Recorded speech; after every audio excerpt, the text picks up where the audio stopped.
You're watching Big 12 now on ESPN+. West Virginia is ready for its Big 12 home opener, and the Mountaineers are back to full strength as they welcome in Kansas State, which is shorthanded because of COVID protocols. We are tipping off the second weekend of conference play. Baylor and Texas off to 2-0 starts. West Virginia and K-State going for their first conference win. Ted Emmerich, Brendan Manzer with you. And Brendan, just like Tuesday against Texas, the Wildcats are undermanned. Well, Ted, every team in the country has had to deal with COVID protocols, but none more than Kansas State. Only 7 scholarship players at Texas on Tuesday. But I guess some positive news is they have 8 today. Davion Bradford is available. Marquise Noel is available.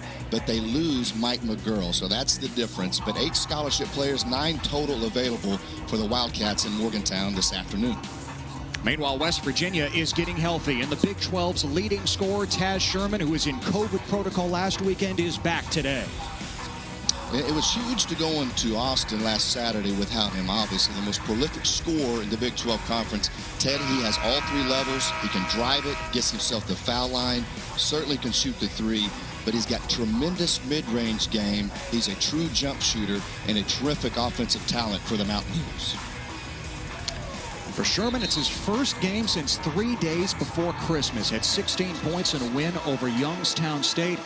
And for West Virginia, overall, it's been a stretch of 1 game in the last 17 days. Bob Huggins says that he feels like his team is a bunch of kids right before Christmas, ready to tear open a present. And here we go in Morgantown. Kansas State again just with 8 scholarship players, 9 overall, but they do have their top 5 scores, just not very much depth at all. Nigel Pack, top 10 in the Big 12 in scoring, misses the 3, an offensive rebound by Selton Miguel, and he draws the foul. West Virginia, Ted, much improved from last year defensively, with the exception of where they struggled. That possession magnifies it, is on the defensive glass. There's Selton Miguel, the sophomore, a guy rebounding out of his area right there and attacking the offensive glass. Now, Jermaine Henderson is the acting head coach. So for K-State, Brendan, it's 3 head coaches in 3 games. Bruce Weber coached New Year's Day against Oklahoma. Shane Southwell was the head coach Tuesday against Texas. And now Henderson, who had the scouting report for West Virginia, is the coach today. Well, if you're going to have one coach available, and it's important for K-State because the lead assistant typically, obviously Chris Lowry is associate head coach, but is so involved in terms of the scouting report, and that was Jermaine Henderson. So he knows West Virginia well, and we talked to him earlier today, Ted. He is more than prepared, and I know Bruce Weber has tremendous confidence in him leading them today. West Virginia started 11-1, had 8 straight wins before the loss to Texas last weekend in Austin. Again, without 3 key players, including Sherman, super glue guy Gabe Osaboyan, who comes off the bench. Sean McNeil off the mark from 3. Offensive rebound, though. And Kansas State clears.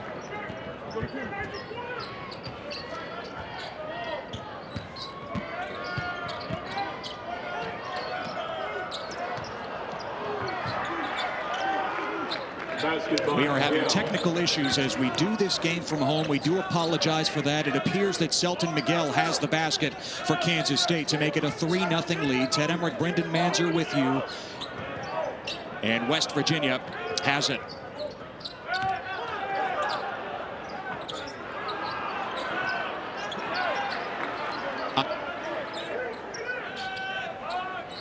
Again, unfortunately, doing this game remotely, we have no video at the moment. We do apologize for the technical difficulties. We're hoping that you're able to watch it wherever you are.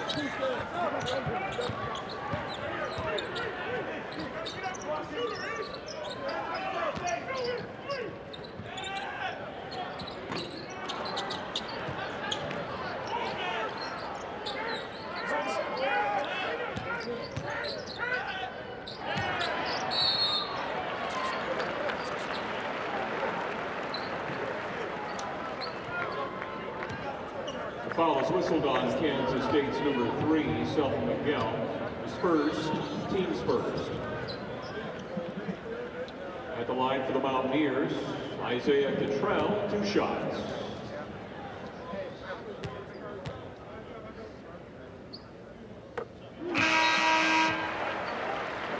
Checking in for the Wildcats, number 21, Davion Bradford.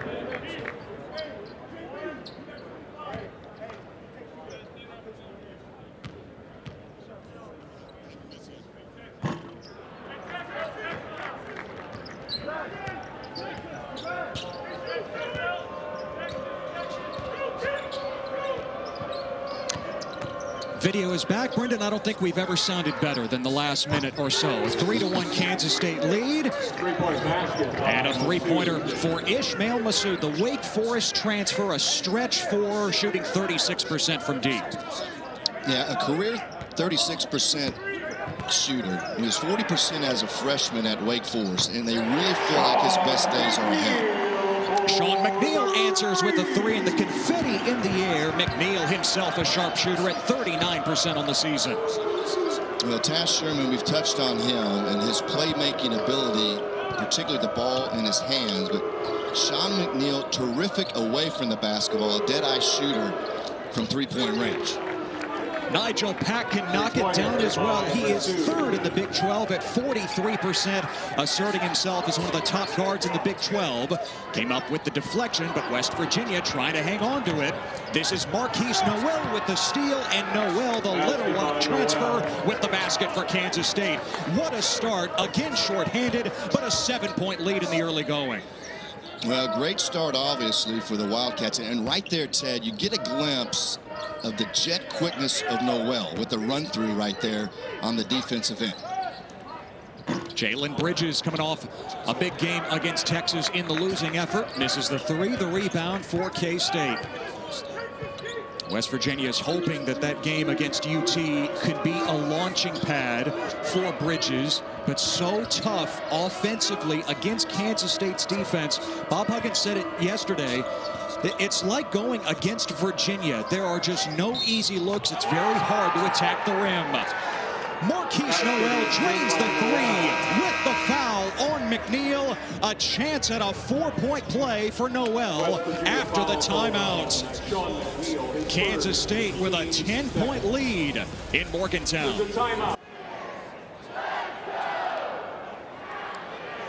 Kansas State down to just 8 scholarship players because of COVID protocols, but a 10-point lead on the road over West Virginia. Ted Emmerich along with Oklahoma State guard Brendan Manzer. Brendan, let's take a deep dive into Taz Sherman's game. He has a wide array of moves. Well, we mentioned it earlier, Ted. First of all, he has all 3 levels, and great separation because you have to respect his ability to drive and watch his footwork. I mean, he's got soft feet. Now, if you don't have a good closeout, he'll take advantage, get to the rim. He gets to the foul line over 6.5 times per game. And then, like a lot of great prolific scorers, Ted, once he gets a couple to go, he can get in rhythm. The little hesitation to freeze the defender gets just enough space to be able to knock it down. But he is an elite offensive player, plays with tremendous confidence.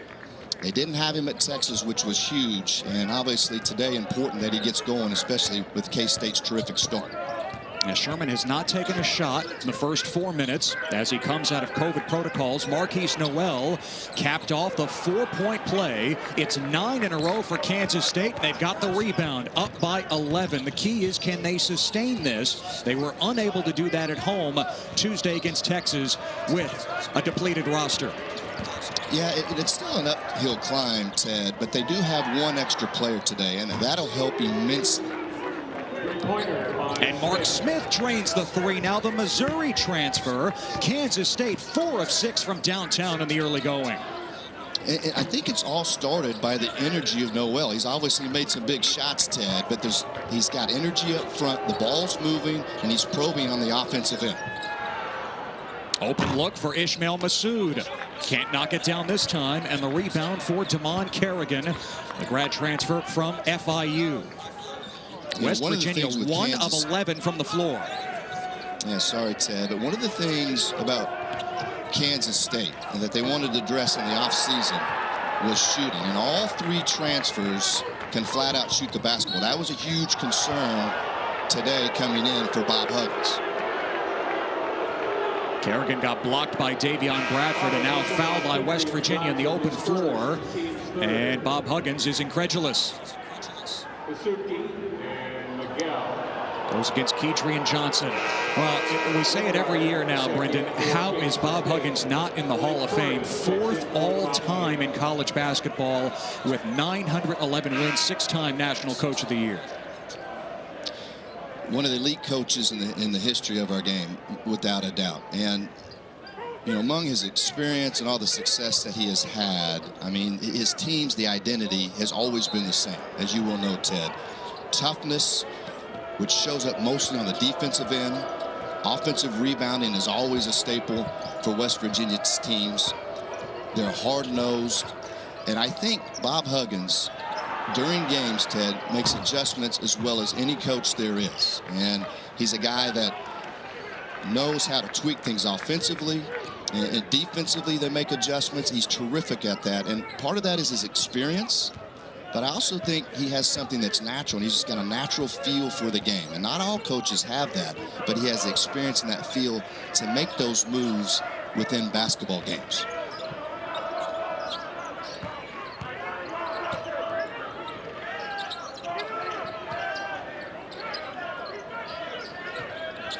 Seven to shoot. Malik Curry throws it up, and a foul before the shot. Selton McGill defending on the perimeter. Yeah, when you play Kansas State, Ted, they're so hard to get angles on because Bruce Weber's teams keep everything in front. And it's not gap defense where they're passive. They make you catch it outside the three-point line, and they're there on the catch. And then containment up front is a priority and a premium. And that's why a lot of times when you play them, you turn into a jump shooting team. How can you counteract that? Here's McNeil with 5 to shoot. He has the one made field goal. Make it 2 for West Virginia. McNeil with 5. Yeah, just an excellent shooter. Great touch. You see right there. Didn't seem like he had anything, but McNeil, a veteran, lets the play slow down, gathers himself, and hits a big basket. Noel from deep, no. Tracking down the long rebound. Carlton Lingard Jr. coming off his first start of his Kansas State career, and that heads out of bounds to West Virginia. Here's that cross-court pass. And the thing with Marquise Noel is that you don't want him to lose his aggressiveness. And he's been much better in the last 5 games, Ted, but he can get going too quick. So there was a quick 3 from him on that possession, and then right there just trying to over-penetrate. But when he's taking care of the ball, Bruce Weber loves having him in the basketball game. West Virginia turns it over. Their second of the game after 20 on Saturday against Texas. Bob Huggins said, "We were running around like we didn't know what was going on."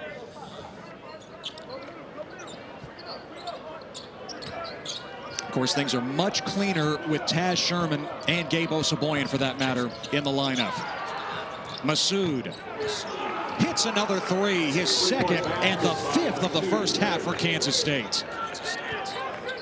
Well, we talked to Jermaine Henderson earlier about Masood, and he said when he lets the game come to him, he's much better and not forcing. He is certainly in rhythm here this afternoon so far. Hustle play by Luke Kazuki, ripping it away. Pass ahead, Noel saves it. Lingard, the 7-footer, walked. It's a turnover by Kansas State.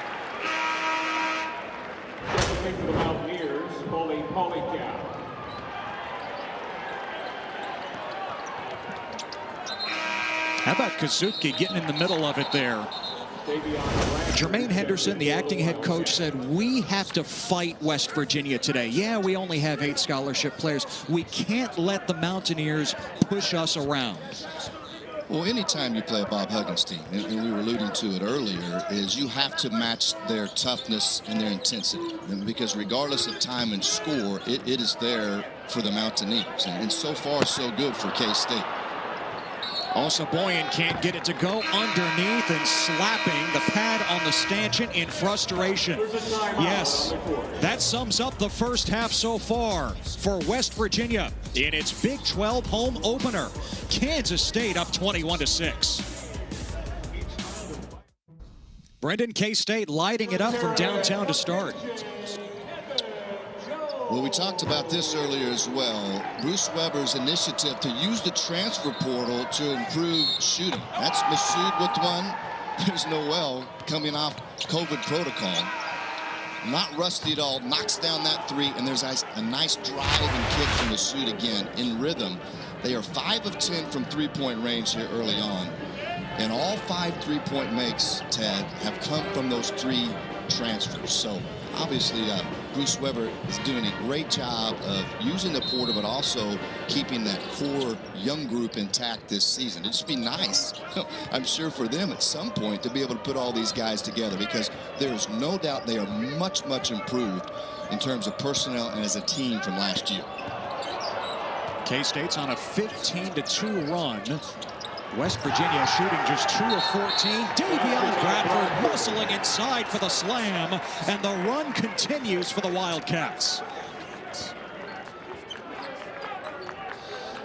Well, 3-point shots and now good ball movement right there. You swing it, great flash from block to block from Bradford, and you love the young fella, the young big fella with no hesitation right there, straight to the rim and the flush. Good offensive set right there from K-State. Well, Brendan, Bradford got called for a technical foul there. You saw him stare down Paulie Polycap. Yes, he dunked on him, but you can't taunt like that. So Sean McNeil at the line, and Bradford picking up the technical. Another look. Yeah, let's look at it right here. Here's the aftermath, and yeah, no question. A little overzealous right there from Bradford, but you can't be too overly critical of that, Ted. You're talking about a guy that has been out, is back today, team's playing well, and you certainly like his confidence and energy, but obviously you got to watch that moving forward if you're Bradford. West Virginia trying to find some rhythm offensively. 2 of 14 from the field. Taz Sherman with his first basket. Coming out of COVID protocol, the Big 12's leading scorer on the board. Kansas State running the floor, and Bradford with another dunk. No taunt this time. 2 more for Bradford. Yeah, you get the smooth jumper from Sherman right there, but that is inexcusable if you're West Virginia not to get back on a make. And a great job of Bradford being that rim runner right there. You know, last year, of all the young players that Bruce Weber has, Bradford was probably the most pleasant surprise of them all. Sherman with the crafty move going reverse side. Back-to-back baskets for Taz Sherman. Noel with a path to the basket. He flips it in for Kansas State. Once again, after a Sherman make, K-State quickly down the floor. I mean, he is a jet. I mean, case in point right there. And they were trying to isolate him on the sideline, but you can't give him a free path, a straight line drive to the rim, because he is the quickest player on the floor. Malik Curry, the floater over Bradford, drops in. So 3 straight made field goals for West Virginia as they try to get going. Now, Old Dominion transfer in Curry, and he's got a nice floater to the rim, and he is starting to figure things out at West Virginia. 12 points against Youngstown State, and at Texas had 14. He's a guy that will get downhill, get himself to the line, and certainly has the ability to score. Bradford got blocked, put it back up, could not finish. Rebound for West Virginia.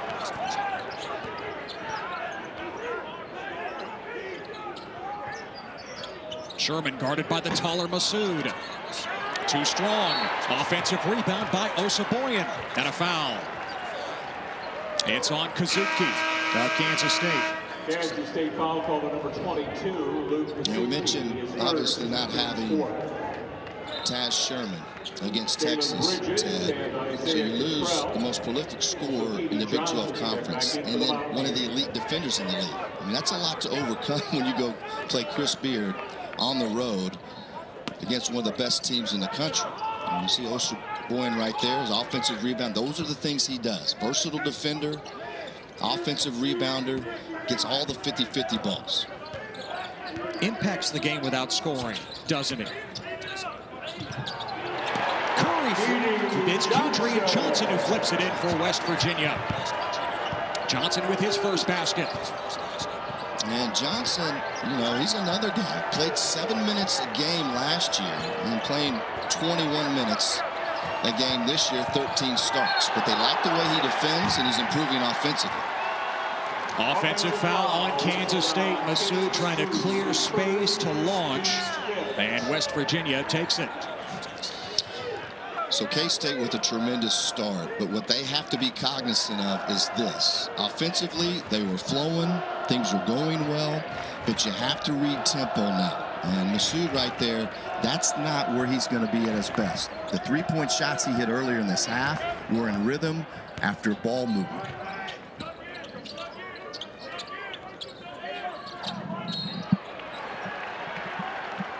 Foul away from the ball as Sherman was matched up with Pack. This will be on Lingard defending Cottrell in the post. How about Carlton Lingard getting his first career start against Texas on Tuesday night? A guy that's battled injuries forever. Tremendous upside. And third game back, Ted, and it was like, hey, Carlton, we're glad to have you back.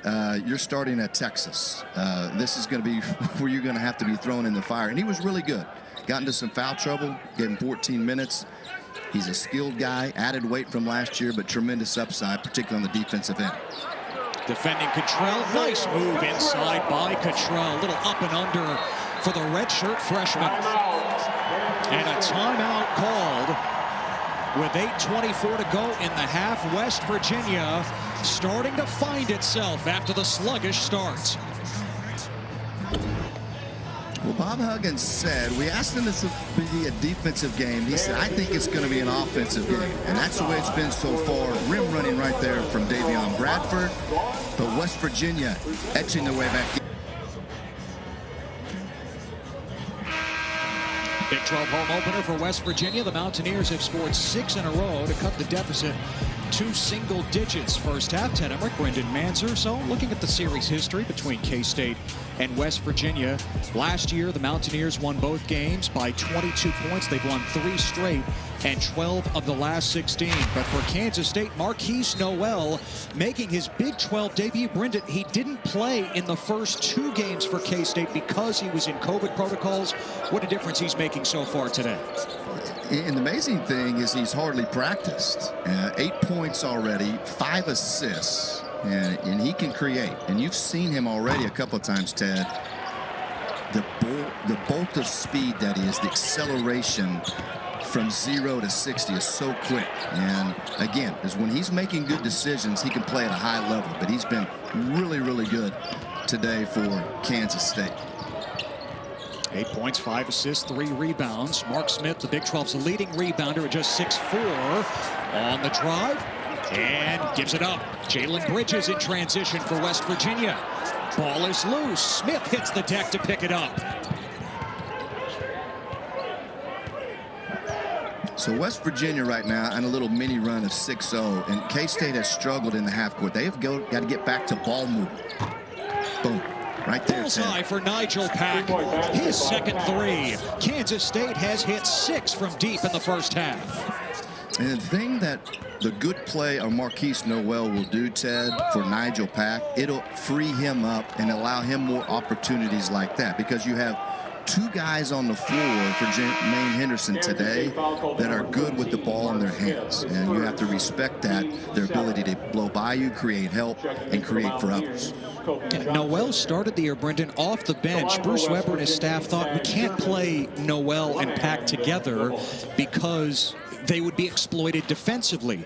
But it's clearly the better lineup overall when both are available for Kansas State.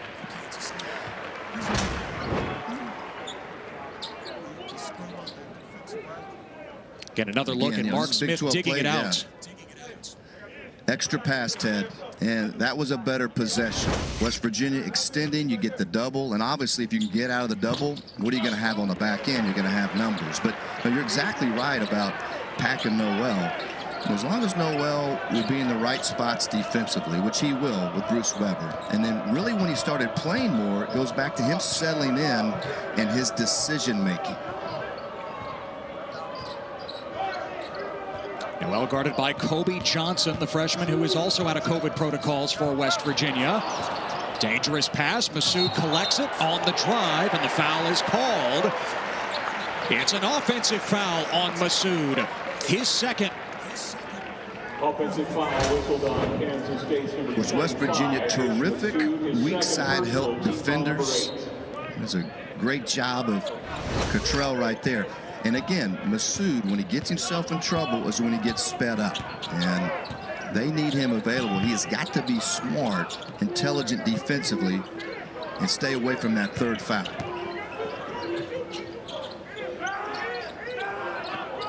Cottrell from the mid-range.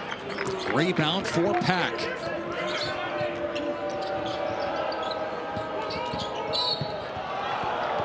And a foul as Jalen Bridges and Kedrian Johnson are reaching in. And the foul goes against Keedy Johnson. His second. Obviously, pressure, extending pressure, full court and a half court, as we've seen from West Virginia today. It's in their DNA.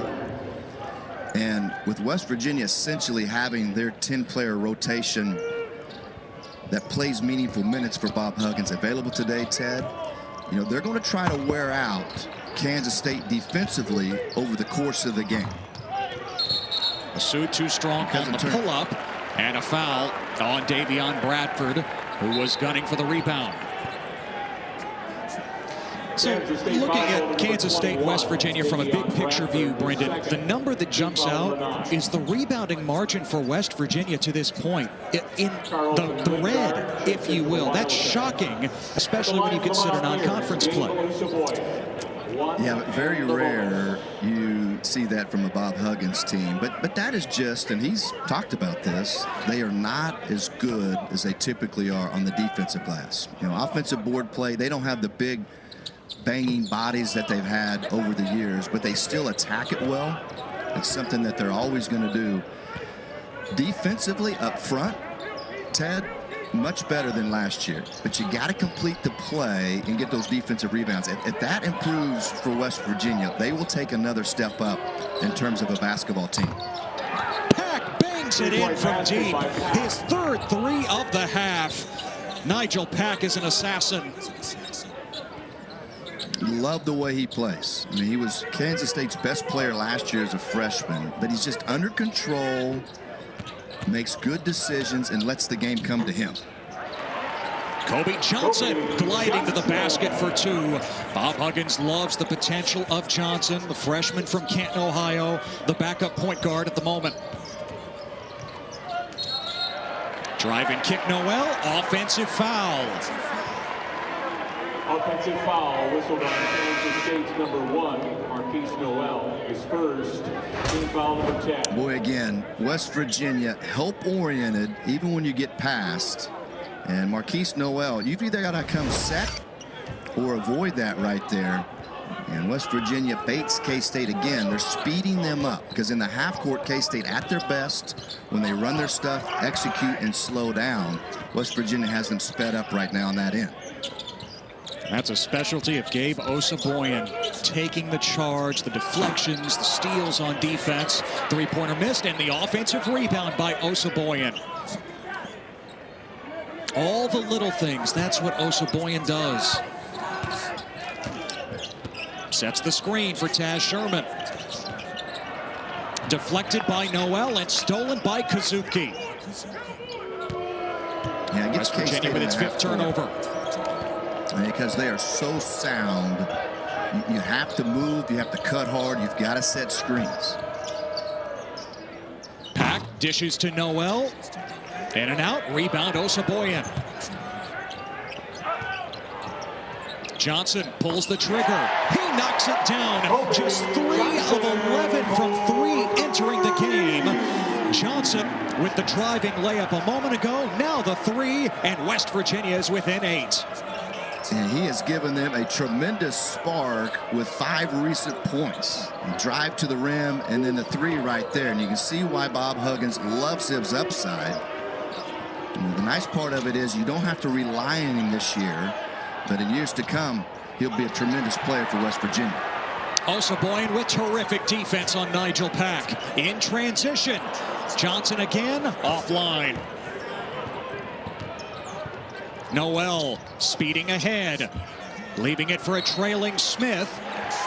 And out of bounds, off Smith. Osaboyan was there again for West Virginia. Kansas State has led by as many as 17, even with just 8 scholarship players. But West Virginia with Kobe Johnson out of COVID protocols, giving them a lift.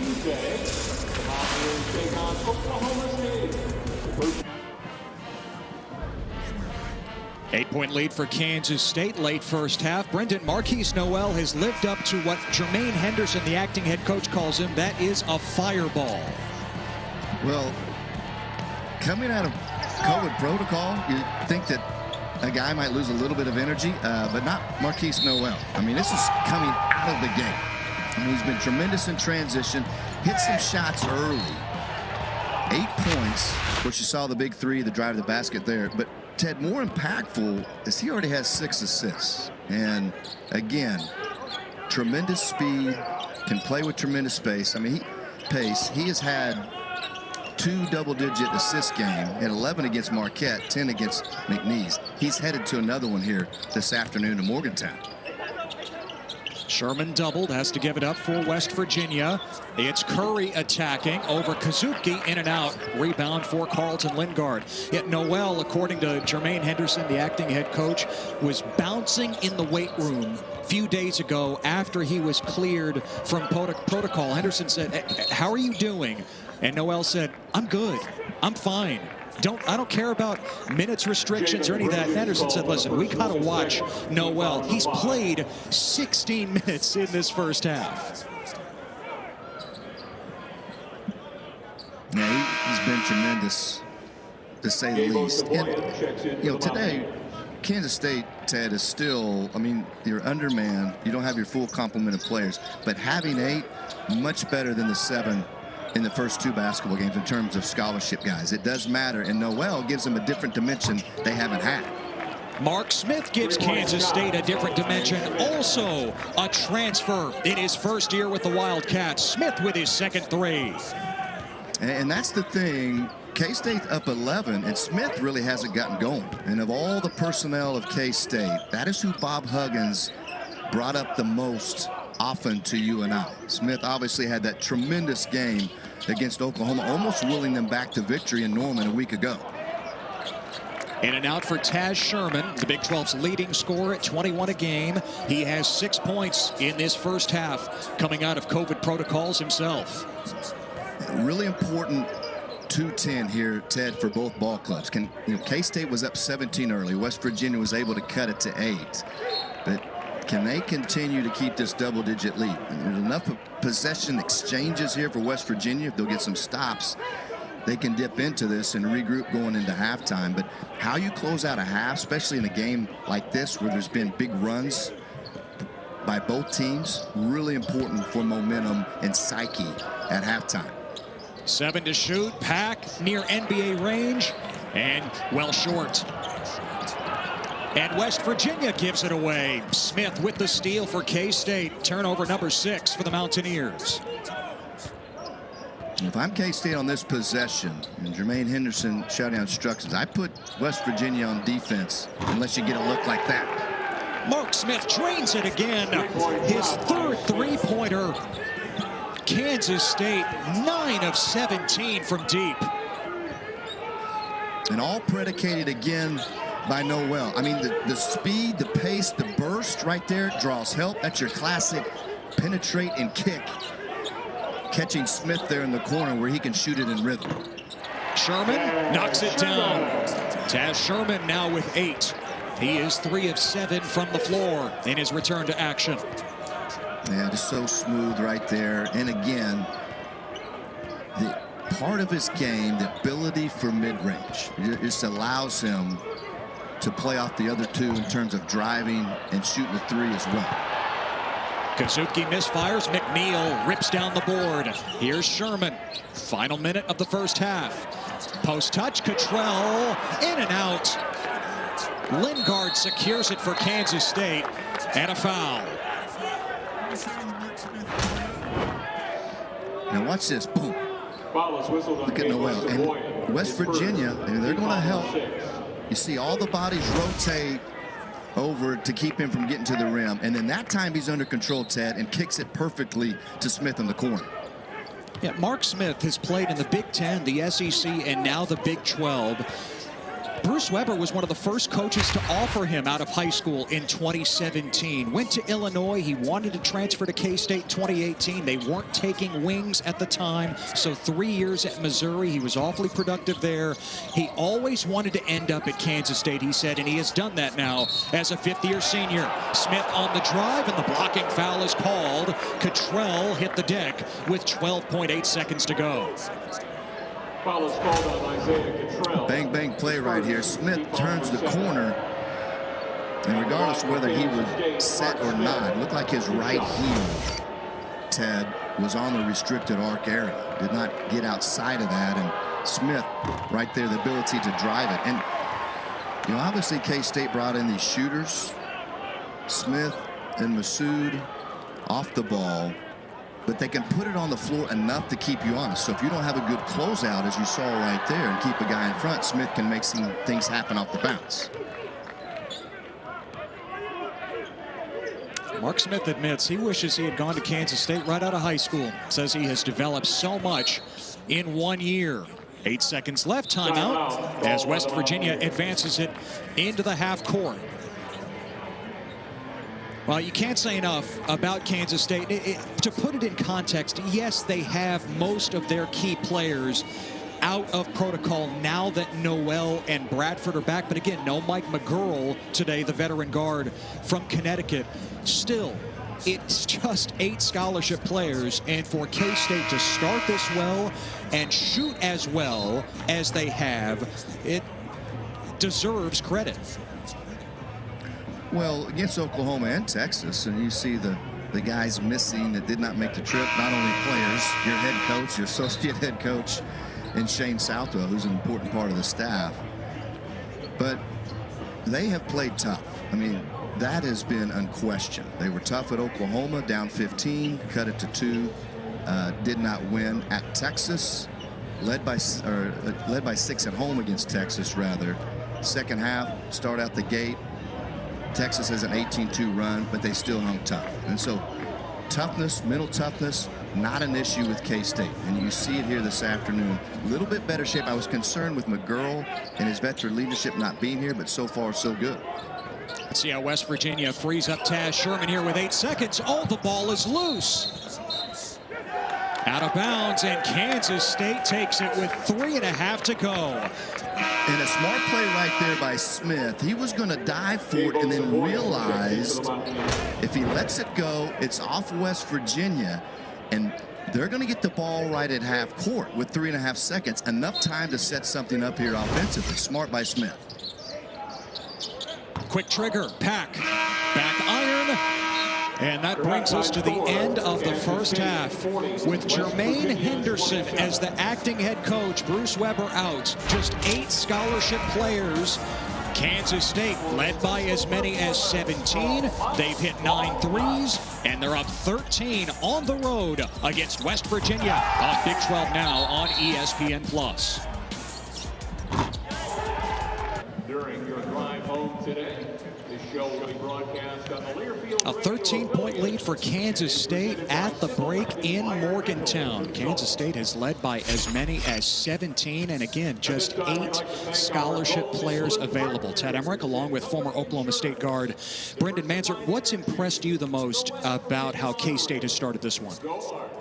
Just the toughness, and obviously in their situation on the road, you want to get off to a great start, and they did exactly that. And they've been very good defensively, like we know K-State is. Everything's been kept in front.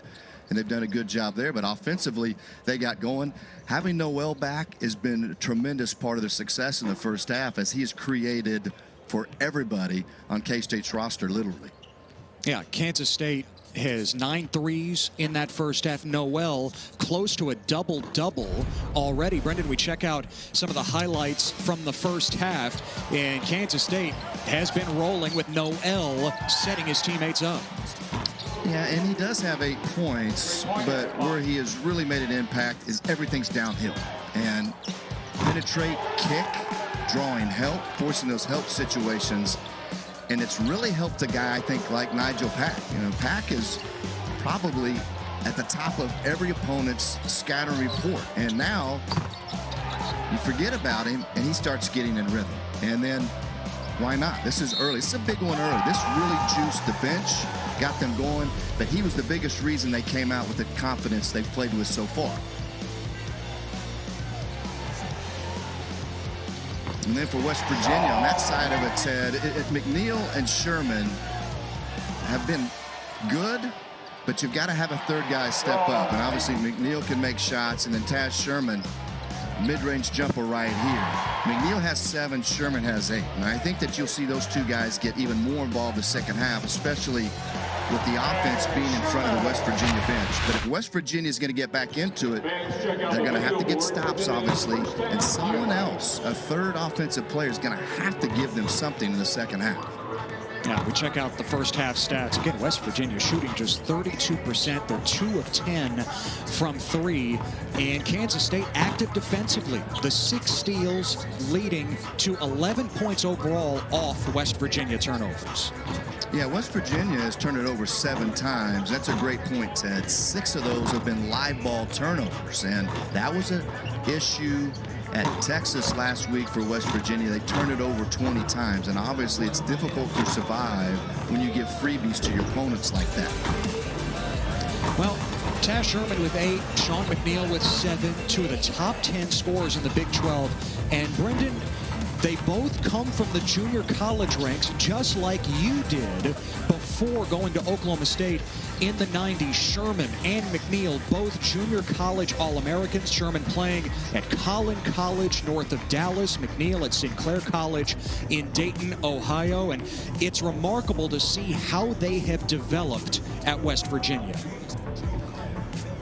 Well, they've been terrific, and they're both in their 3rd year. Taz Sherman taking his COVID year as a super senior. McNeil played 1 year of JUCO as a freshman, so obviously the maturity's there. I mean, you can just see, Ted, in the pictures from 3 years ago versus today. I mean, these are grown men now, and they came to West Virginia. The need was Bob Huggins needed scoring. They're getting that. Coach Huggins has a history with JUCO guys, Jason Page, Tariq Phillip, guys like that. And I know from my personal experience, it does take a while, not because you're not mentally mature enough to play at this level. Obviously, you're older when you come as a JUCO transfer, but the speed of the game, picking your spots, and usually from 1 year to the next, your 2nd year after being a JUCO guy is when you blossom. And we saw that last year with them, and now they're taking it to a whole new level. I love what Bob Huggins said earlier in the year about coaching junior college players. For him, it goes back to Cincinnati. The late Herb Jones, such a good player. Nick Van Exel as well, among others at Cincinnati. You mentioned the players at West Virginia. He says that JUCO players are used to riding in a van and eating cheese sandwiches. They're not spoiled. There's no entitlement. They work for everything they get. No, that's exactly right. I mean, it's not easy. I mean, those road trips are tough. You're not flying to your ball games. And depending on where you play JUCO, you have some same-day 5 or 6 hour drives, Ted. I mean, 10 to 12 hours round trip sometimes. And so that's going to develop a toughness and you know, kind of a situation where you don't feel entitled. And those guys are tough. And, you know, I've asked Bob Huggins over the years, I asked him again today, why do you still use the JUCO route as much as you do? Because with prep schools, there's not as many good JUCO players as there used to be. And he said for immediate needs, whether it's offense in the case of McNeil and Sherman or whatever. I mean, you get an older guy that fills a spot and has a specific skill set. Jalen Bridges just picked up his third personal foul here in the first minute of the second half. So Gabe Osaboyan is back on the floor defending Selton Miguel. He got a piece of that. Osaboyan, such a difference maker at the defensive end. But Noel with the deflection at the other end for Kansas State. Noel downhill again. The flip doesn't drop. Massoud trying to save it. Osaboyan collects it for West Virginia. Well, obviously West Virginia right out of gate, the priority to get back in it is to have a series of stops, and that's two right there. But they've got to take care of it on this end and not be careless with the basketball offensively. Cottrell has struggled from the floor. Another miss, but Osaboyan with an offensive rebound.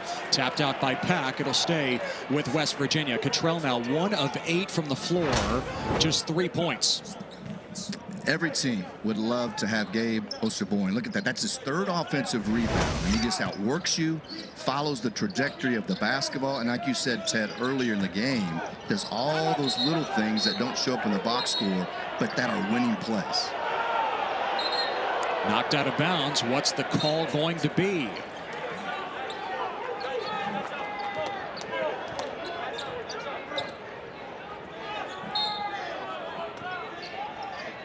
West Virginia ball. 7 to shoot. Here's McNeil. Guarded by the taller Massoud. Down low, Cottrell. And he hooks it in this time. Right at the shot clock buzzer. And a nice job right there of Sean McNeil, who's trying to attack. K-State does a good job of keeping in front, but doesn't panic and gets it into Cottrell. Mark Smith sets up Massoud for the slam. Ish Massoud has given Kansas State such a lift offensively over the last 6 games, averaging double figures, shooting well from the floor at a couple of threes in the first half. Yeah, a lot of versatility from Massoud. A couple threes knocked down the first half, and then right there, recipient of a nice play from Mark Smith. And then obviously right there with Noel defending in the post, that's an easy one. But too easy coming back off the make defensively for West Virginia. McNeil with the basket on the out-of-bounds play. West Virginia within 11. Noel catch and shoot over Johnson. Off the mark. And West Virginia ball. You know, for Kansas State, Brendan, they led Texas on Tuesday at the half by 6. Got off to a great start in that game. They're hoping they can sustain it this time around. Again, being shorthanded. Yeah, it's always interesting how the basketball gods allow you opportunities right after maybe an area that you need to improve on. And so both coaches, I promise you, discuss the first 4 or 5 minutes of this second half. K-State to reestablish themselves, to play well again, and West Virginia to get themselves back in it. Osaboyan knifing in. Osaboyan with his first points. He's done everything at the defensive end, and now he cuts the lead to 9.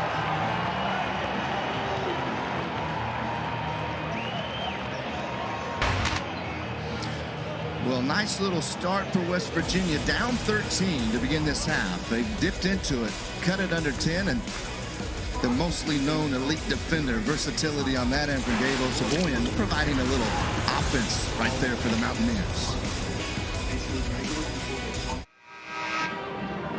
West Virginia cuts what was a 13-point halftime deficit down to 9. Jermaine Henderson found out at 9:42 a.m. yesterday he would be the acting head coach for Kansas State. Bruce Weber could not test out of COVID protocols. Brendan, you like that timeout that Henderson just took?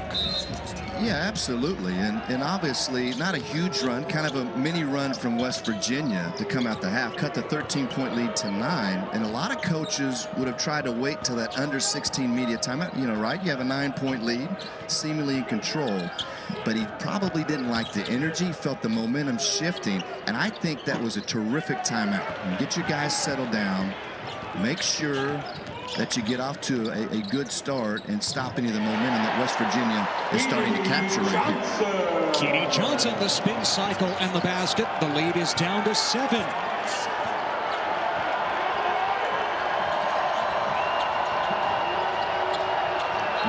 in trouble. And last touched by Cottrell. It remains Kansas State ball. Henderson, a head coach for the 7th game in his career. He was the interim head coach for 6 games during his tenure at his alma mater, Miami of Ohio. A 5-game stretch in 2008 and 1 game in 2012. Osaboyan with another deflection. And Henderson at that time was filling in for Charlie Coles, his mentor. He played for Coles at Miami of Ohio. Coles passed away in 2013. Henderson, 10 years after his last opportunity to be a head coach, said, hey, I'm just keeping a positive mentality. I'm so thankful for this opportunity. Well, those experiences obviously help him here today. But also Bruce Weber, his staff is heavily involved. I mean, they all have a role. He spreads out the scouting reports. And so Bruce Weber does the coaching and leading, but he allows his assistants to be heavily involved. So he's prepared in that way here today, too. Keedy Johnson streaming to the basket again. It is a 5-point lead. Kansas State has led by as many as 17. Johnson with back-to-back baskets. Massoud can't stem the tide. Kansas State hasn't scored in the last 2+ minutes. West Virginia has scored 8 in a row. Osaboyan, the super senior from Toronto. Strong move, and he draws the foul, sending us to a timeout. Miguel picks up his 3rd for Kansas State. West Virginia waking up in its Big 12 home opener.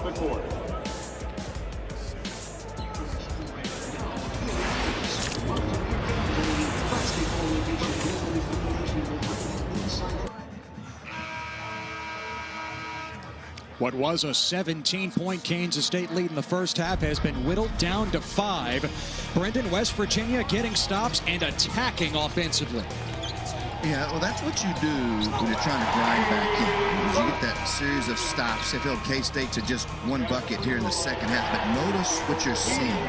Everything is downhill in the paint. All 5 buckets here in the second half from West Virginia coming inside that arc. And even Osaboyan's ability to get himself to the foul line was the same. So that's the formula. And obviously that was the message from Bob Huggins to his team at halftime. Well, the free throw struggles of Osaboyan and West Virginia as a team well documented. Osaboyan 0 for 2 here. Now 8 of 29 on the season. West Virginia is the worst free throw shooting team in the Big 12 at just 63%. Pack with the runner. It's an air ball. Osaboyan saves it for West Virginia. Might not be able to hit free throws, but he can do that, certainly.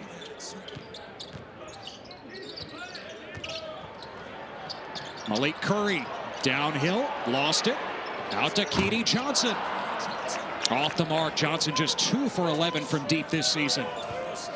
Well, the building would have exploded right there if Johnson knocks that one down. K-State on this end, you've got to get good ball movement. You have to get West Virginia to shift defensively, so to open those opportunities to drive it and get downhill themselves. Just like that from Noel, trying to shovel it to Bradford. It's off his hands and out of bounds to West Virginia. The 7th turnover for K-State, and Noel says it's my bad. Yeah, that was a little hot right there. But Bradford has got to have his hands up ready to receive as well. McNeil challenged by Bradford at the rim. Noel feeds Mark Smith, who throws it down, ending the scoring drought of about 3.5 minutes. Kansas State needed that. Yeah, tremendous break right there, Ted, and a great job of K-State advancing it up the sideline, and then you get Smith continuing to basically rim run down the middle of the floor. Curry the kick. McNeil guarded.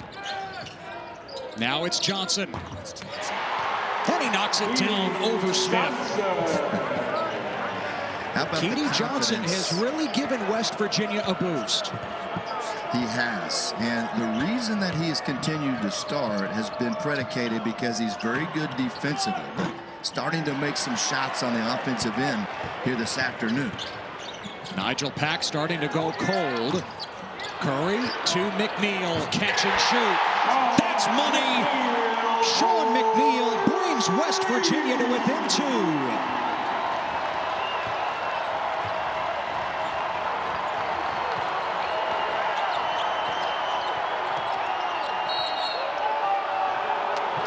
And Smith is fouled inside.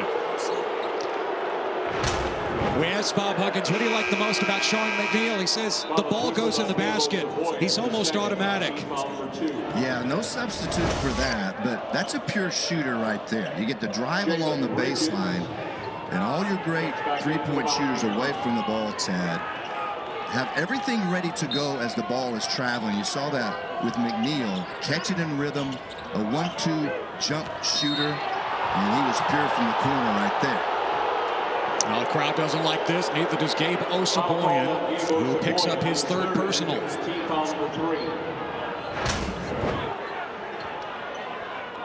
See right here, how about Osaboyan's versatility, covering the 5 right there, and Bradford gets called for the reach. Masood, Osaboyan was there. Mark Smith cleaning up the trash inside. Smith with 14. And Smith, a tremendous rebounding guard at 6'4". He leads the Big 12 in rebounding. It's both ends. Very good defensively, where he can clear the glass and lead a break. And you saw his offensive rebounding ability on that last possession. Malik Curry steps into one. Too strong, and Smith flies in for the rebound. Yes, averaging 8 per game at 6'4". What a pass ahead to Masood for the slam. And you saw right there, Ted, Smith rebounding there and then leading the break. And that's the beauty of that, because of his ability to handle it, and advances the ball up the floor for an easy one against West Virginia.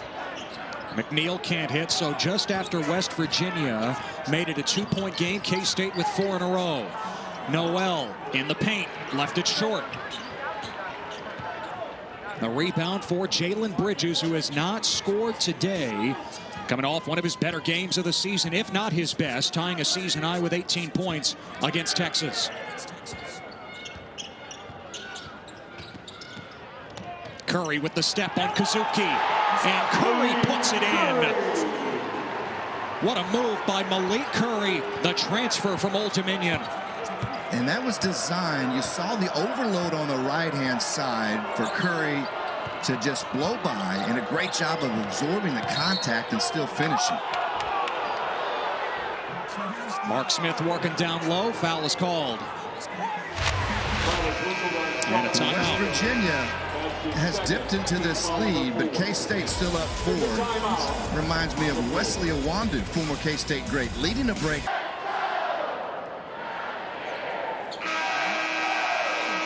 Kansas State is the undermanned team with just 8 scholarship players available because of COVID protocols, but it's West Virginia clawing back at home, down by 17 in the first half. It's a 4-point game now with 11:19 to play. Ted Emmerich, Brendan Manzer with you, and Kansas State ball out of the timeout.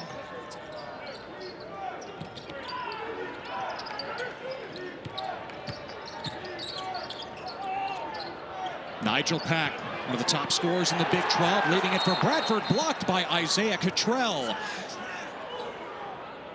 And man down for West Virginia. Oh no. Malik Curry, who just had that excellent drive to the basket before the timeout, is down.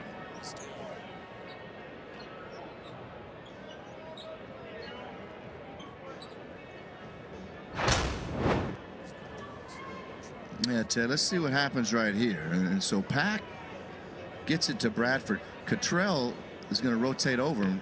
Ooh, let's turn that ankle right there. Watch it right. Yeah, there he is. Yeah, Pack might have stepped on him there, but in a lot of pain, favoring that right foot. Can't put any weight on it. You know, when Deuce McBride left early for the NBA, Bob Huggins said he was looking for someone who can attack the defense. He settled on Malik Curry, called him the first day that he was in the transfer portal. And here's another look from the opposite side, Brendan. Oh. Yeah, he just rolled it right there. Yeah, that right ankle. And hopefully he can put a little weight on it and then get him taped up. But not good when you need to be helped off the floor, obviously. And you're right about Curry. I mean, he's gotten downhill in this game here in the second half. He's got a tremendous burst of speed. You know, he was a 16.4 assist guy at Old Dominion. And we talked about the last 2 games, Youngstown State and at Texas. He's really elevated his game offensively, and we've seen it again here in the second half. Taz Sherman, the Big 12's leading scorer, off the mark. 8 points for Sherman today in his return from a bout with COVID. In fact, Bob Huggins said today that Sherman was hit quite hard by COVID-19, lost a lot of weight, according to Huggins. And Sherman, pretty slight build to begin with as Bradford misses inside.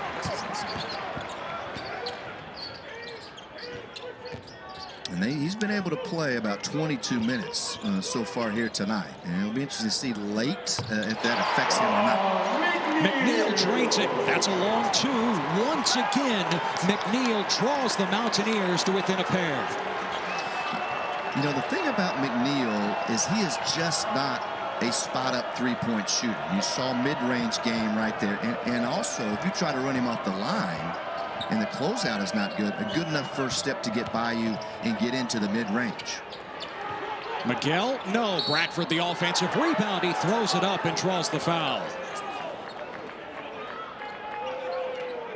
Isaiah Cottrell called for the personal, his second, team foul number 5. Well, it's amazing how West Virginia, from both McNeil and Sherman, Ted, get consistent production. I mean, no matter the circumstances who they're playing.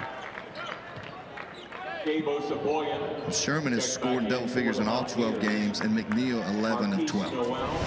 Mark Smith, check in for the Wildcats.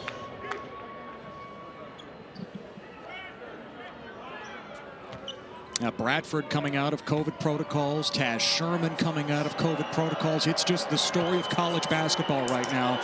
You know, coaches use the cliche, Brendan, all the time. Next man up, right? That is put to the test on a daily basis. Jermaine Henderson, living proof of that. Bruce Weber is at home, didn't travel with the team, out for the second straight game. And Henderson and GA Zach Price, the only coaches available for Kansas State today. It's next coach up, right? I mean, it's right. He's done a tremendous job here this afternoon. Cottrell with the turnaround. So Cottrell with 7. West Virginia again knocking on the door within 2. The steal by Keedy Johnson. Throws it up, doesn't drop. McNeil curls it home to tie the score at 50. West Virginia has climbed all the way back.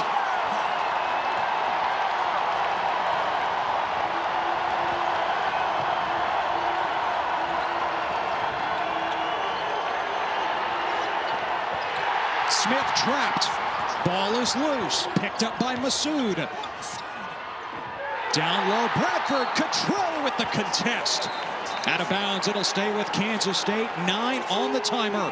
West Virginia has erased the 17-point first half deficit. And if you're struggling offensively, how do you get going? I mean, it's get stops defensively, you create the tempo, and then right there, great contest from West Virginia. And it's Cottrell who has really provided some rim protection here in the second half with his length against Kansas State. Nice look from Massoud, couldn't knock it down. And out of bounds to West Virginia. Kansas State, Brendan, is shooting just 4 of 20 and 0 of 5 from 3 here in the second half. But in the whole scheme of things, the Wildcats just have to settle down, Ted. They're in a tie ball game on the road, an adverse situation in terms of personnel available, coaching staff available. And in the whole scheme of things, they've done a terrific job. You can't panic right here. You got to keep grinding, and this is the end of the floor. They got to start getting some good stops. McNeil, cash, A three ball from the sniper. West Virginia is on top for the first time today. Noel turns it over. Offensive foul. Osabuoyen takes another charge. And the WVU Coliseum is on fire. Offensive foul whistled on Kansas State's number 1, Marquise Noel. His second, team foul number 3. Brendan, Sean McNeil was asked earlier this year, what's your range? And he said, at this point, almost Pittsburgh. Well, with Sherman, I mean, he's obviously puts a lot of pressure on your defenses, and you're aware of that. But just 8 points so far today. I mean, McNeil has stepped up in a big way with 19. And multiple plays here in the last few possessions. Remember the follow-up, Ted, on the missed transition bucket, where he goes up and scores immediately the lay-in. It's not just his shooting, but hustle plays like that that's allowed West Virginia to capture this lead. McNeil, the only Mountaineer in double figures with 19. He's 3 of 5 from downtown. West Virginia shooting 57% in the second half after struggling so mightily in the first half. Foul before the inbound, and it's on K-State. Number 3 on Masood. Like the second half that West Virginia would pick it up offensively, and mostly because of Bob Huggins and their initiative to get downhill. And then he also has that offense right in front of him to help their decision making. Nigel Pack buries the 3 to tie it at 53. Pack had gone ice cold in this second half. He now has 12. And if K-State is going to continue to put themselves in a chance to win, Pack has to be the guy offensively that steps up and makes plays. And that was a big 3 right there. West Virginia turns it over. K-State will have it with McNeil. West Virginia has tied it up.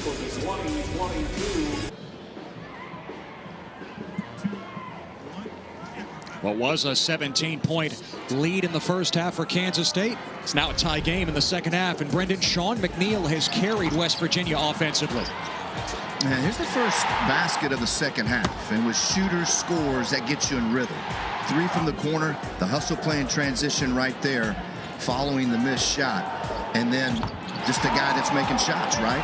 But you cannot allow him that cushion. This is not the first game that Sean McNeil has made 3-point shots. You have to meet him as high as he has the basketball. But excellent second half, 12 points. And part of the reason, Ted, the first half he just had 7 was he got 5 looks. He was 3 of 5 from the floor. K-State did a good job finding him, negating him. Second half, West Virginia gets downhill first, and now it's freeing up McNeil on the perimeter as he plays off of that. Meanwhile, Kansas State undermanned because of COVID protocols. Just 8 scholarship players, and foul trouble is becoming an issue with under 8 minutes to play. K-State has made just 1 of their last 7 shots from the floor. They're shooting under 24% in the second half. Nigel Pack has the 1 make from 3 in the second half, but that's off the mark.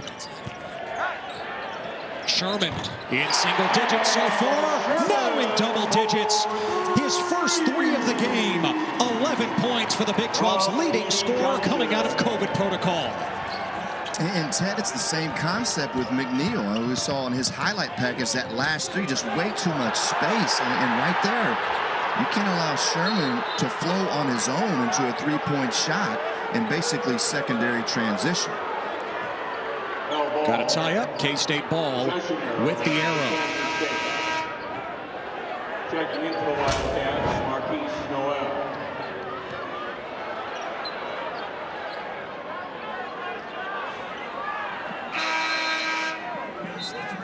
Watch this right here. I mean, you have to pick all people up high on the floor once you know the basket is protected, Ted, in transition, but especially Taz Sherman. And he is the type of player, he gets 1 to go down, he starts scoring in bunches.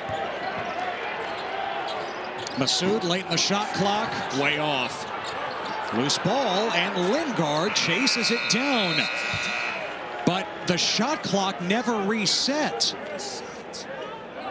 K-State players are saying, wait a second, didn't that shot touch the rim?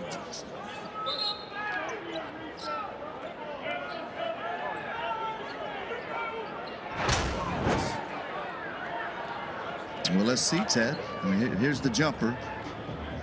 What? That looked like it hit the right side of the rim, did it not? It sure did.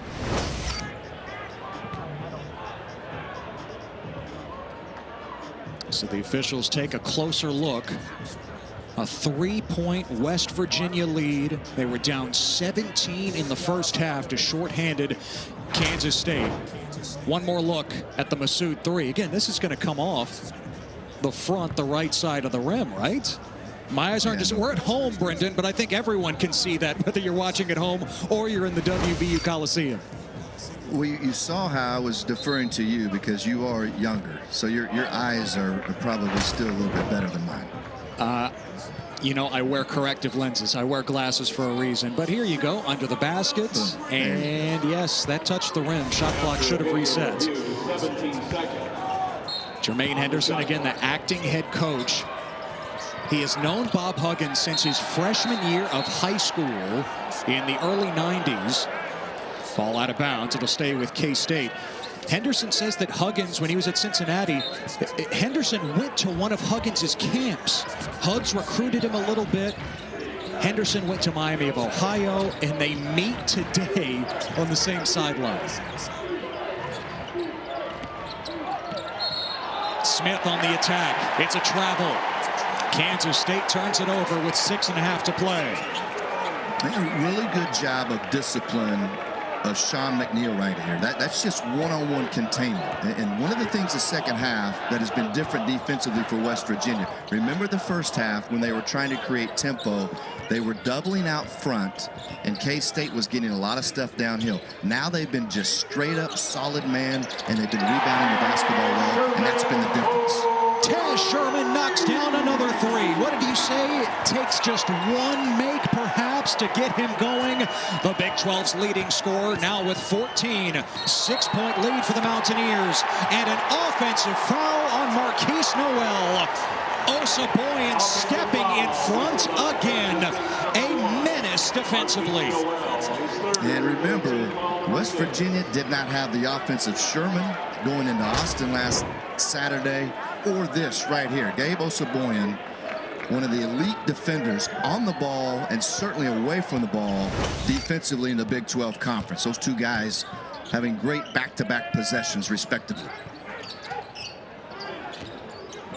McNeil hits again. Sean McNeil with 21. A timeout for Kansas State. It's a Mac attack for West Virginia, their largest lead of the game.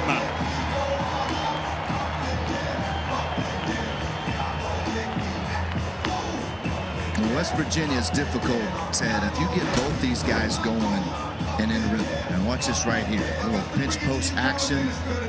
Smith gets hung up, and that provides the space for McNeil. And as I've mentioned before, McNeil and Sherman are jump shooters. They're not spot shooters. And so they can get in rhythm with their feet. You saw the footwork right there on the handoff. And you have Sherman and McNeil flowing right now, and that's allowed West Virginia, along with the defense they've had here in the second half, to get this 8-point lead. Such a potent backcourt, Brendan, and when Sherman and McNeil are on, like they have been over this last stretch where West Virginia has been able to build the lead, the Mountaineers are so hard to beat.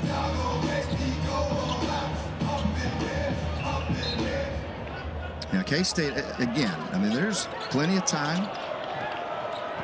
Got to have a good series of offensive possessions where you get a good look. Certainly got to get stopped, so no need to panic. Just needed something positive to happen and then get right back into it. West Virginia scored 8 in a row. K-State just 1 for their last 10. Nigel Pack trying to create. He connects from 3. Right on cue. Pack with his 5th three-pointer. And that's exactly what they want out of Pack, is to go make individual plays. And this is exactly what he does on that last possession. He bails K-State out offensively. Not much going on. That's just a terrific player in Pack, hitting that jumper to cut it to 5. Marquise Noel just collected his 4th personal, Brendan. We've mentioned just how important he has been in his return from protocols. 8 points, 9 assists. Of course, most of that production coming in the first half. At the line for the Mountaineers. Yeah, right there, just being a little bit overzealous. You know, we talk a lot about decision-making, Ted, and we always think of the offensive end. But there's also decision-making on the defensive end of the floor, and that's what Jermaine Henderson is telling him. You have those 3 fouls. We have West Virginia shoved out 40 feet from the basket. Just be a ball hawk. Keep in front and don't reach. 2 things happen. You foul, and you put him on the line, and then you have to go sit him for probably just a short period of time with 4 fouls. West Virginia is in the bonus for the remainder. Keedy Johnson, just a 62% foul shooter, and he splits the pair, and he gathers his miss.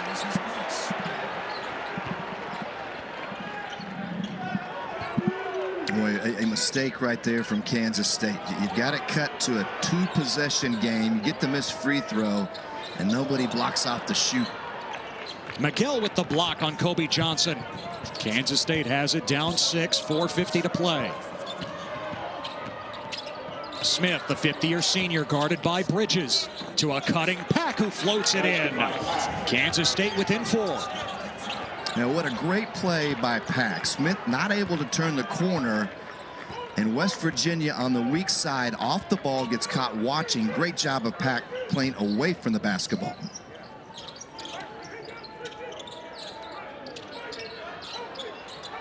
Bridges wants it down low, being fronted. Now McNeil, 21 points in the game, guarded by Miguel. Johnson slashing, rejected by Lingard, his former junior college teammate at Temple College, south of Waco, Texas. And a great block right there from Lingard, and you saw the link just come out of nowhere. Miguel with the drive against McNeil. Kansas State is within 2. Yeah, there you go. Now remember, a few possessions ago, Ted, they needed something positive. It was the Pack 3 that really gave K-State a burst of energy and a burst of confidence.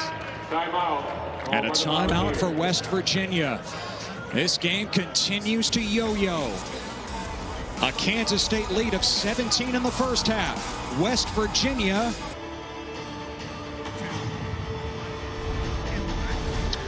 Well, a minute 45 in game clock ago, K-State's down 8.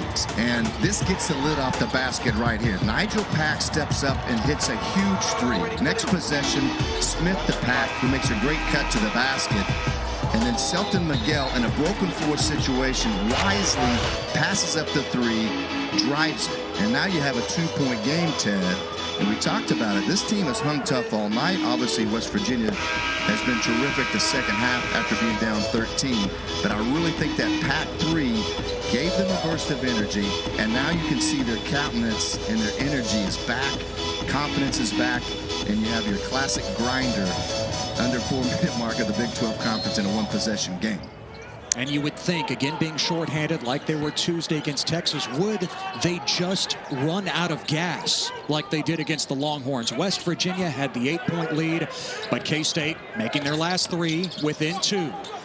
Taz Sherman back in for West Virginia. McNeil the step back. Hot as a smoking musket. Sean McNeil with his 4th 3-pointer. He's got 24 in the game. McNeil even had to smile on that one right there. But just the game is so slow. The ball fake, 2 defenders go by, and he just calmly and smoothly nails that 3-pointer. Lingard, this is part of his arsenal. The 7-footer can't hit. McNeil rips down the rebound for West Virginia.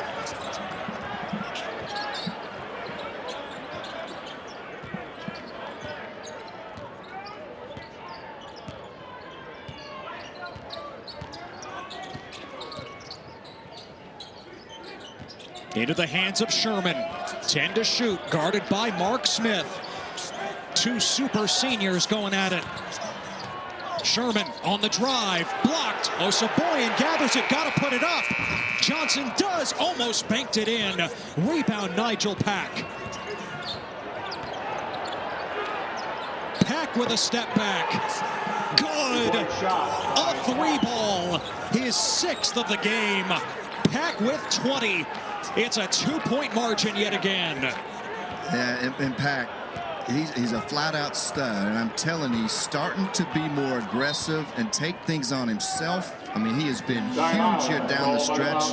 Pack, a soft-spoken guy, Ted, but not a soft-spoken player.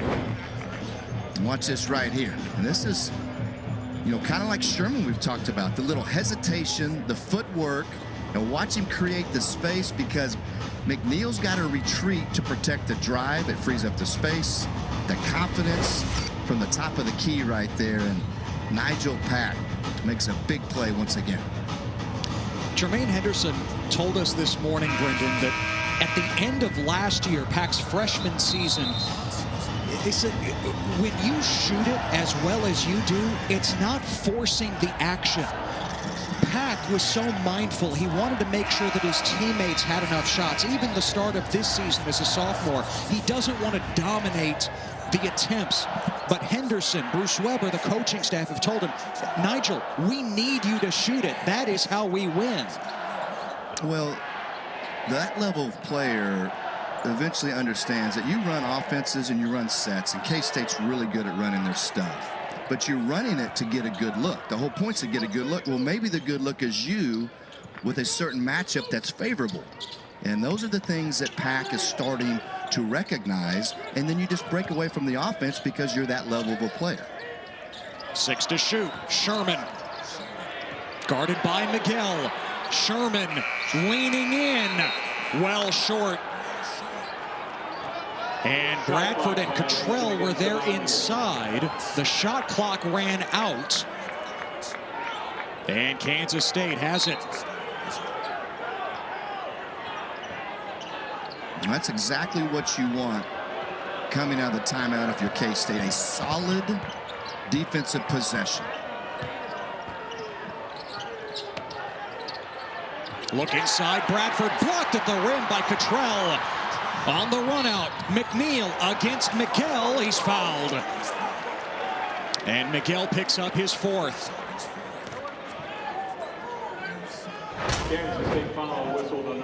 Well, this is after the block from Cottrell.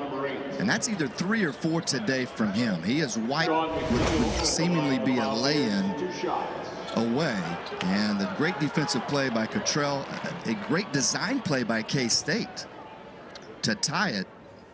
Flips it, and you put McNeil on the line. That's a tremendous job of Cottrell. You see right there protecting the rim. And he has been really, really good there this afternoon. Cottrell, a former ESPN 100 prospect, class of 2020, ranked 75th, coming out of Huntington Prep in West Virginia. 3 blocks today. McNeil with both free throws stretches the lead to 4. 1:22 to go. McNeil with a career high 26.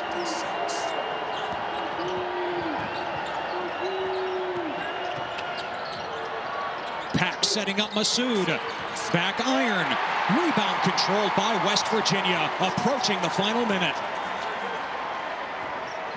1 minute. 1 minute to play. Well, needless to say, a huge defensive stand right here for K-State. You just have to be solid, keep everything in front, contest, and make sure you get the defensive rebound. Nice matchup here. Miguel again on Sherman. Now off the switch with the screen.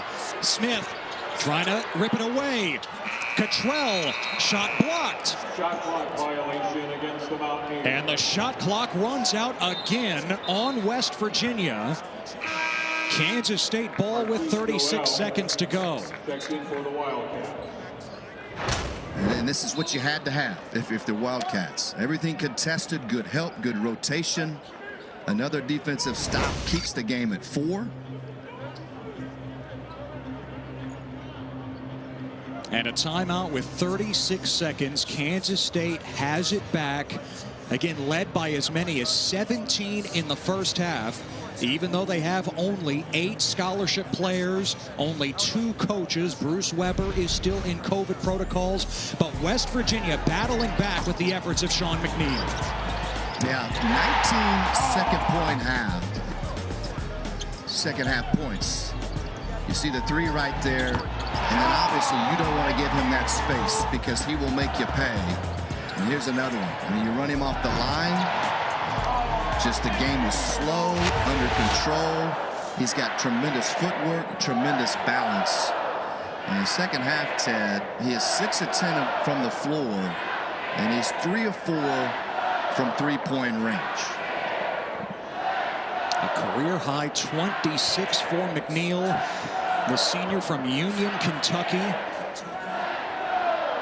He started his college career at then Division II Bellarmine in Kentucky. He left right before the start of his freshman season. He said he wasn't playing well in open gyms, frustrated. He was wondering if he could even play at that level. Went home, didn't play for a year, went to junior college at Sinclair in Dayton, Ohio, and landed at West Virginia. And what a find he has been in his 3 years with the Mountaineers. The officials added just a little bit of time, so 37 seconds after that West Virginia shot clock violation. What do you need if you're Kansas State here? Well, you need to look downhill first. I mean, it's a 2-possession game. He has Noel back in, and I'm sure that that's part of what he has in mind, because you want to force a help situation so that you can create something open. Pack fires, it's short. Rebound loose, picked up by Pack. 20 seconds. Noel, the Euro against Osaboy, and he flips it in. Kansas State within 2.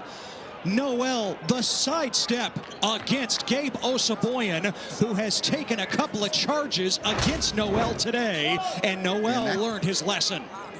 And that's exactly why he's inserted back in the game on that offensive possession. You get the long rebound, so the floor is naturally broken, and then he does exactly what you want to do in that situation. Get downhill, and he made a tough finish inside there against some big bodies of West Virginia. And once again, the officials at the monitor as they check the time situation. But Kansas State down by 2 with 17.2 remaining.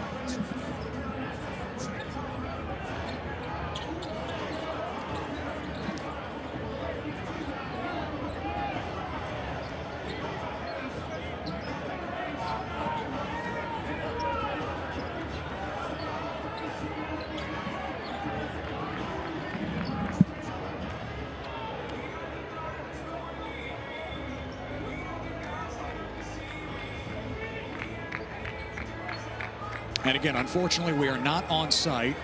We are not privy to the explanation that we are always thankful for when, as a crew, we are in the building. But once again, time has been added, apparently. 18.1 remaining. West Virginia, the 2-point lead. You know, full court pressure right here. Keep in mind the next foul by K-State will be a 1-and-1 situation. And so that's wise right there, Ted, because McNeil, who's a magnificent free throw shooter, gets it in the corner. K-State doesn't foul. It goes back to Johnson, and you'd rather have him shooting the free throws than McNeil. That's smart right there. Yeah, Sherman and McNeil are the 2 that you don't want to foul if you're Kansas State. Johnson, 62% on the year. He's 1 for 2 at the line today. And that goes back to what we know about Bruce Weber and his team. They are always well prepared. That's scouting report knowledge right there here late in the game. Johnson buries the first. Trying to make it a 4-point margin with 15 seconds left.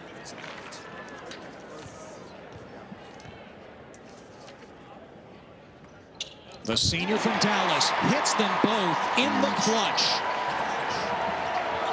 West Virginia has struggled at the line all year, but Johnson comes through. 10 seconds. Noel feeds Massoud. The three ball goes down. Kansas State will not go away. Down by a point with 5.1 left. Timeout. Goal by Kansas State. Well, two huge plays. One by Johnson, a 62% free throw shooter, making two with ease. And then right there, K-State staying alive with Massoud hitting this big one. Again, get downhill draw. Help Massoud in rhythm. Flat along the baseline right there. Keeps his team with a chance. His third three, 13 points for the Wake Forest transfer. And now, assuming you continue to play that foul game, can West Virginia hit at the line again? And at this point, the best they can do is make it a three-point game with a handful of seconds left. And if you're Kansas State, Ted, you don't have the luxury time-wise to pick and choose Yes. on this defensive possession who you foul. And so, obviously, there'll be full court pressure. If West Virginia's careless with it, obviously, you would take that. But if they get it in bounds, you foul immediately if you're the Wildcats. Now, Bruce Weber said it yesterday in his press conference. I don't think it's right. I think it's unfair that we're being forced to play even with the Big 12 thresholds of at least 6 scholarship players and 1 coach available. His team, with just 8 scholarship players, has put everything out there, building that 17-point first-half lead. And you have to give West Virginia credit for clawing back in the second half. After review, 5.2 seconds. Once again, the officials have added time as we take another look at the Massoud three. That clock dipped down to 5.1. They put 0.6 of a second back on the clock. So 5.7 remaining. And for Kansas State, every 1/10 of a second counts. Yeah, absolutely. In this situation, I mean, that is huge if you're Kansas State. Massoud guards the inbound for Kansas State. Yeah, they can run baseline right here, Ted. Sherman looking for an outlet. Finds Jalen Bridges. Nigel Pack commits the foul with 4.8 left. Bridges has not scored today. He's been saddled with foul trouble. Johnson is down for West Virginia, which already lost Malik Curry to an ankle injury today.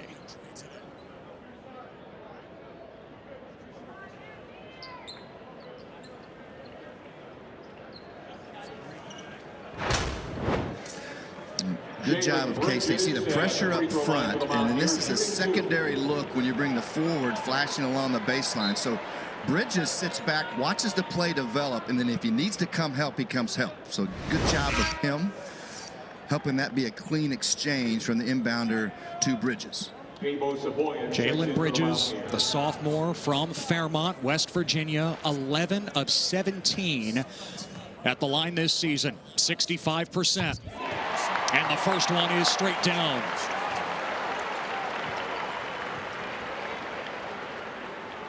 Johnson hit a pair a few moments ago. Now Bridges at the line trying to do his part. And a timeout. Timeout called by Kansas State. Well, does Kansas State have a timeout remaining is the question. Kansas State calling a timeout, but do they have one available? You hear the murmur in the crowd.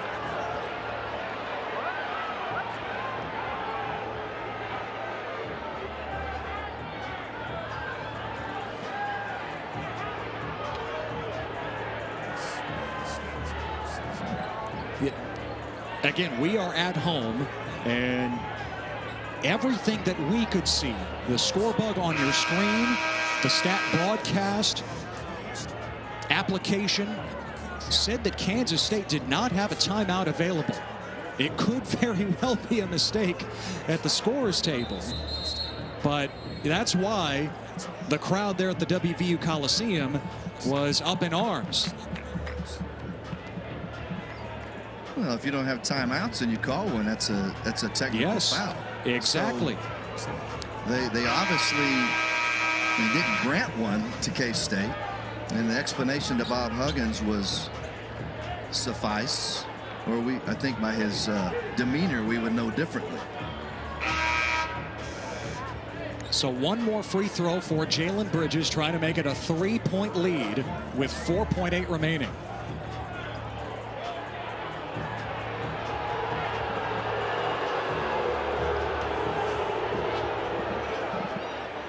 And it also allowed was K-State to have a quick visit. Jermaine Henderson able to go over. It was in essence a timeout for Kansas State, at least a 30-second one, and now there's more confusion. Bridges has had to wait a long time for his second free throw. Didn't bother him one bit. West Virginia definitely has a timeout left, and they use it. 4.8 remaining, nursing a 3-point lead. Well, this has to be encouraging for West Virginia, a team that has really struggled from the free throw line. But here down the stretch, Johnson makes 2 huge ones, and Bridges right there, who had not scored all day, only took 2 shots. As you mentioned, in foul trouble, only took 2 shots, Ted, the first half. Goes up there, hits the first one, and then with some of the confusion, it's almost like he very easily could have been iced, but gathers himself, and he was pure on that one. So West Virginia 4-4 here late, and they've needed every one of them. So Kansas State, Brendan, has hit 13 threes. They are down by 3 with 4.8 left. The name that springs to mind is Nigel Pack. How do you get him free? And in this case, again, having to go the length of the floor. West Virginia will pick up full. The question is, and I think this is a feel thing for most coaches, do they foul immediately to negate that or not? Meaning West Virginia, to take away the opportunity for the three-point shot. But they will pick up full because you want to slow, in the very least, slow the momentum of K-State. But you got to keep everything in front if you're West Virginia. Pack has 6 threes, 20 points. Here we go. Noel across half court, leaning in. It is short, and West Virginia wins.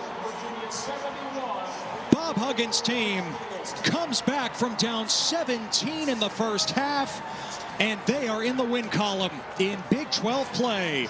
71-68 over a very game Kansas State team. Well, Bob Huggins, the future Hall of Famer right there. The adjustments the second half went back to basic man-to-man defense, solid but yet with pressure. Didn't allow the angles that K-State had the first half. But also, Ted, give the Wildcats credit for the way they fought and the toughness they showed here this afternoon. But West Virginia, really good comeback win here in Big 12 action.